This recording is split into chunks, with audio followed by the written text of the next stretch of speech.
বান বিধ্বস্ত নাজিৰাৰ বিহুবৰৰ নেপালী খুঁটিত অবৰ্ণনীয় পৰিৱেশ প্ৰলয়ংকাৰী বানত নিশেষ নেপালী খুঁটিৰ শতাধিক পৰিয়ালৰ সপোন নেপালী খুঁটিত এতিয়া গাঁৱৰ চিনচাব একোৱেই নাই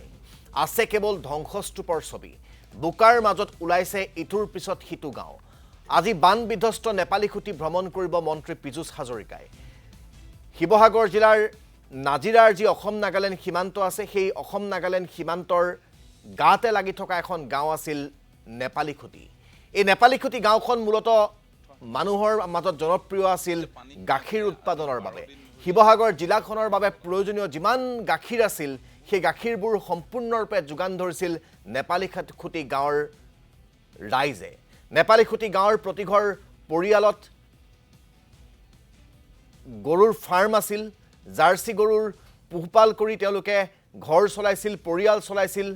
কোনোবাই দুপইচা উপাৰ্জন কৰি এখন গাড়ী কিনিছিল এটা ঘৰ বনাইছিল আৰু সেই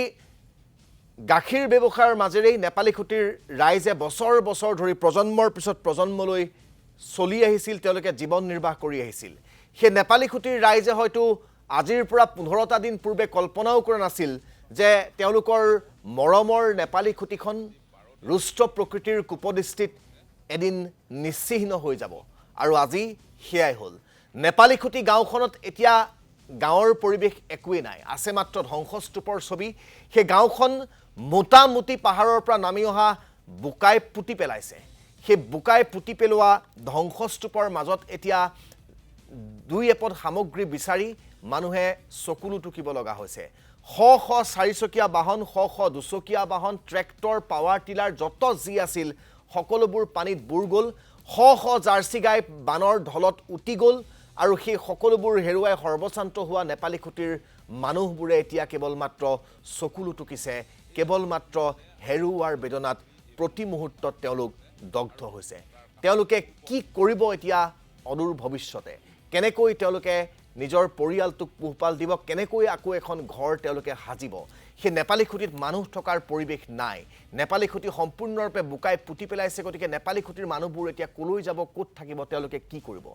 তেওঁলোকে জীৱনটোত বেলেগ কাম নকৰিলেই গাখীৰ উৎপাদনেৰে গাখীৰ ব্যৱসায়ৰে তেওঁলোকে প্ৰজন্মৰ পিছত প্ৰজন্ম চলি আহিল অতি সুন্দৰকৈ পৰিয়ালসমূহ পোহপাল দি আহিল মানুহবোৰে তাৰ পিছত এতিয়া সৰ্বশান্ত হোৱা মানুহবোৰে কৰিব কি তেওঁলোকৰ মৰমৰ সেই উপাৰ্জনৰ পথ জাৰ্চি গৰুবোৰ পানীত উটি গ'ল সেই জাৰ্চি গৰুবোৰটো বাদ দিয়ক গৰুবোৰৰ মৃতদেহবোৰেই বুকাই পুতি পেলালে তেওঁলোকে নেদেখিলেই তাৰ পিছত এতিয়া সেই মানুহবোৰৰ ভাবিবলৈ একোৱেই নাই তেওঁলোকৰ কৰিবলৈ একোৱেই নাই তেওঁলোকে এক প্ৰকাৰ দিক বিদিক হেৰুৱাই পেলোৱা পৰিৱেশৰ সৃষ্টি হৈছে আজি পীযুষ হাজৰিকাই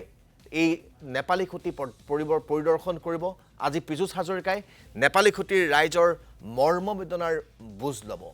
মই আকৌ কৈছোঁ এই নেপালী খুঁটি বিহুবৰ আৰু চন্তক এই তিনিখন গাঁও সম্পূৰ্ণৰূপে বিধ্বস্ত হৈছে নগা পাহাৰৰ পৰা নামি অহা এই প্ৰলয়ংকাৰী বানত এই মহাপ্ৰলয়ত সৰ্বশান্ত হোৱা নেপালী খুঁটিৰ জনতাৰ সন্মুখত এতিয়া কেৱল চৰকাৰখনেই আছে সেই চৰকাৰখনৰ সহায়ৰ বাবেই তেওঁলোকে এতিয়া অপেক্ষাৰে বাট চাই ৰৈছে চৰকাৰে যদি তেওঁলোকৰ কথা চিন্তা কৰি তেওঁলোকক যদি জীয়াই থাকিব পৰা এটা পৰিৱেশৰ সৃষ্টি কৰি দিব নোৱাৰে তেনেহ'লে এই মানুহবোৰে আৰু কেতিয়াও একোৱে কৰিব নোৱাৰিব মই আকৌ কৈছোঁ তেওঁলোকৰ উপাৰ্জনৰ উৎসটো বাদ দিয়ক তেওঁলোকৰ থাকিবলৈ আজি এটা ঘৰ নাই থাকিবলৈ এখন ঠাই নাই চাৰিওফালে কেৱল ধ্বংসস্তূপৰ ছবি কাৰোবাৰ মুধস্নি ক'ৰবাত পেলাই থলে প্ৰলয়ংকাৰী বানে সেই মহাপ্ৰলয়ে কাৰোবাৰ ঘৰৰ টিন্নি ক'ৰবাত পেলাই থলে কেৱল মাত্ৰ যিকেইটা পকী ঘৰ আছিল সেই ঘৰকেইটাৰ বাদে এটাও কেঁচা ঘৰ নেপালী খুঁটিত ভাল অৱস্থাত নাই সেই ঘৰবোৰত মানুহ থাকিব পৰা পৰিৱেশ নাই আৰু সেই নেপালী খুঁটিৰ আজি সেই ঠাইবোৰ পৰিদৰ্শন কৰিব মন্ত্ৰী পীযুষ হাজৰিকাই আৰু এই মুহূৰ্তত আমাৰ সৈতে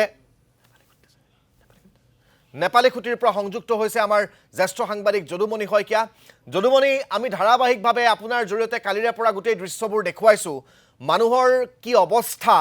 সেয়া আমি কোৱাৰ প্ৰয়োজন নাই চকুপানীবোৰে তাৰ প্ৰমাণ কৰে এটা দৰবৰ বাবে মানুহে কান্দিব লগা হৈছে এসাঁজ ভাতৰ বাবে মানুহে হাহাকাৰ কৰিব লগা হৈছে আৰু এই নেপালী খুঁটি গাঁওখনৰ কথা কৈ আছোঁ যিখন গাঁও আচলতে শেষ হৈ গ'ল এই মহাপ্ৰলয়ত যিখন গাঁৱৰ মানুহৰ আচলতে আজিৰ তাৰিখত জীৱটোৰ বাহিৰে একোৱেই নাই সব তেওঁলোকে হেৰুৱাই পেলালে সেই গাঁওখনৰ মানুহবোৰৰ যিটো অৱস্থা সেয়া ভাষাৰে বৰ্ণনা কৰিব নোৱাৰি মই পুনে পুনে আপোনাৰ কাষলৈ আহিছোঁ আমাক গোটেই পৰিৱেশটো দেখুৱাওক আৰু আজিৰ তাৰিখত সেই মানুহবোৰৰ বাবে কেনেকুৱা কি ব্যৱস্থা চৰকাৰখনে কৰিছে ক'ত তেওঁলোক আছে কি অৱস্থাত আছে কি খাইছে গোটেই পৰিৱেশটো মই আপোনাৰ জৰিয়তে আমি ৰাইজক দেখুৱাব বিচাৰিছোঁ হয় ৰাজদীপ চাওক মই আপুনি যেহেতু নেপালী খুঁটিৰ কথা কৈ আছে এইখিনি নেপালী খুঁটি পোৱাৰ কিছু আগত এই অঞ্চলটো আমি নেপালী খুঁটিলৈ যাম আৰু সেই একেখিনি কথাই ইয়াতো বহু লোকে ইয়াত গৰু পুহি গাখীৰৰ ব্যৱসায় কৰিছিলে সকলোৰে গৰু ইতিমধ্যে উটুৱাই লৈ গৈছে